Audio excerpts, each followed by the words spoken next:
Hey guys, I hope you had a great day. It's been a long, warm day. I think a lot of you can relate to that, especially if you've been training today. I thought I'll touch on something that's very important, and then I'm going to jump into something I want to show for biceps, a behind the neck kind of curl with cables that I like doing that I also think you'll enjoy. But getting back to the point, managing resources effectively. So the one thing, and this really, resources doesn't just mean money. It means energy, it means time, it means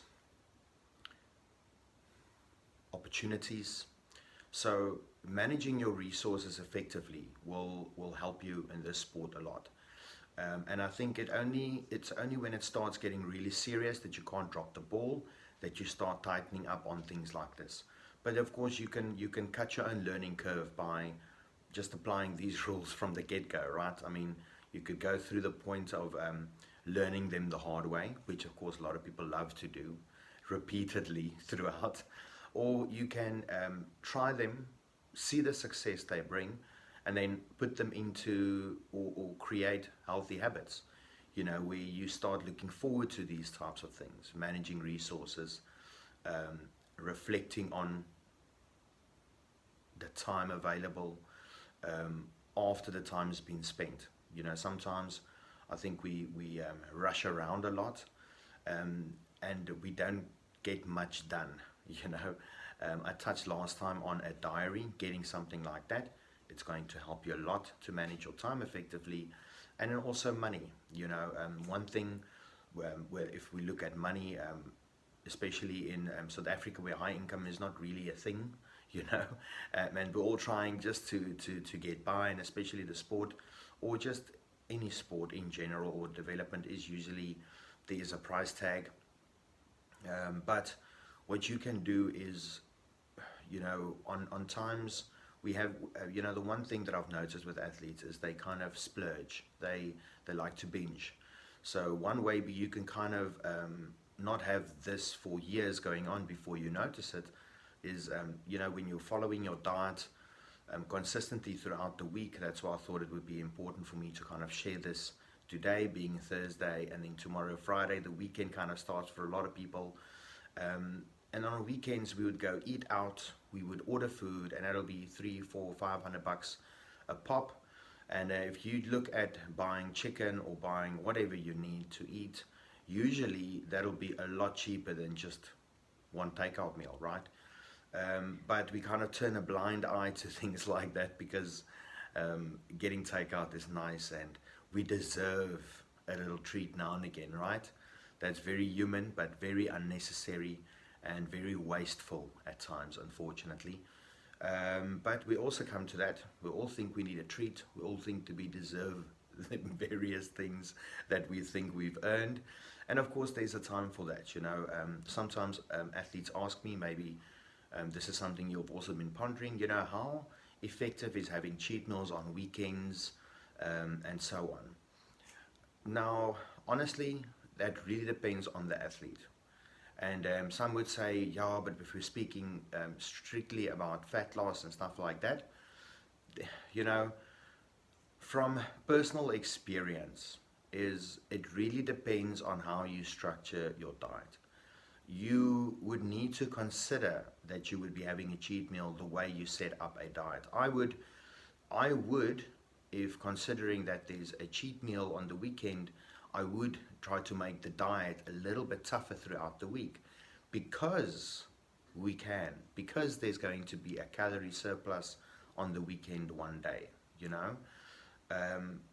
whereas if you don't have a cheat meal, you need to be much more consistent, because you won't have that big spike to pick you out of a bad calorie deficit that could be bad in the long run for losing fat, which of course, usually when preparing for shows or preparing for goals, we don't want it an open-ended goal, right? You don't want to be prepping for one show for,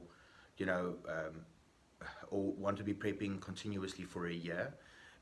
Lots of people won't be able to do that, of course, and lots of people don't want to do that, of course, considering being, let's say, 12 weeks, 16 weeks, 20 weeks, depending on your ultimate goal. And then again, that's just kind of putting a date down. After that, you should still be able to sustain that. And then again, we come back to how you manage your resources. Would you be able to sustain that? You know, so planning effectively, and then also reflecting on what you've done, because putting a plan in place is one thing, following that plan is another. At the end of the week, especially a week like this, try to take stock of every day. When tomorrow hits, it's Friday, just take half an hour, sit and don't have anything on, put your phone down and just really think about the week. Think how you ate, how was your training, where could you improve, and then focus on improving that the next week. I mean, if you just had to make small changes every week, can you imagine where you're going to be in 10 weeks or in 12 weeks, right? I mean, making a 5 or 10% difference every week, compounding onto that is really, it shows. So thanks so much for my athletes. You guys have been sharing a lot. I know it's been the following a diet and putting these various let's say good habits in place is something that's new, but you're going to be bearing the fruits of your labor very soon. And already so excited to see a lot of the athletes are already experiencing great centimeters that they're losing, the type of look that they want, they're finally achieving, and that's great. It's awesome for me to be able to share that experiences with you guys. And at the end of the day, it's your hard work, right? I can guide and give advice and so on, but at the end of the day, it's going to be your work that'll show. So that's now enough of that. Just again, take some time, reflect, and manage your resources. One thing being money, for example, another being your time, and then energy. Energy would come down to the food that you're eating. I know sometimes struggling getting some of the meals in, but it shouldn't be a consistent struggle. It shouldn't be 1 to 3 days where you're missing a certain meal. That's a big problem. That's something that we need to fix immediately. So talk to me if you're in a space like that. Don't try and hide it, because it's gonna show up somewhere. It's gonna be a kink in the chain, a weak point, and it's gonna show. So talk to me about that. So that's enough of that. Let me quickly show you the one exercise. It's going to be quick for biceps that I enjoy. Okay, so here we are essentially. You see right at the top, straight up. I always try to position it, kind of straight up from my shoulder, so that when I have that angle, I know I just need to pull against that angle straight down. You see, like that, and you'll see. I'm just going to let my sleeve down a bit so you can see what I mean. When I go down there, you see it. Athletes always ask me, how do I create that peak, that bicep with a nice peak? This is one way to get a nice deep contraction where you can really get nice and low, really close that gap without really creating a lot of pain or discomfort in your shoulders or in your elbows or in your wrists or wherever athletes have problems. You see, just nice and slow, keep the contraction, and you see I'm not doing this, I'm not doing this. I'm focusing on pulling just in the bicep, almost like you're doing a strict kind of concentration curl upside down, right?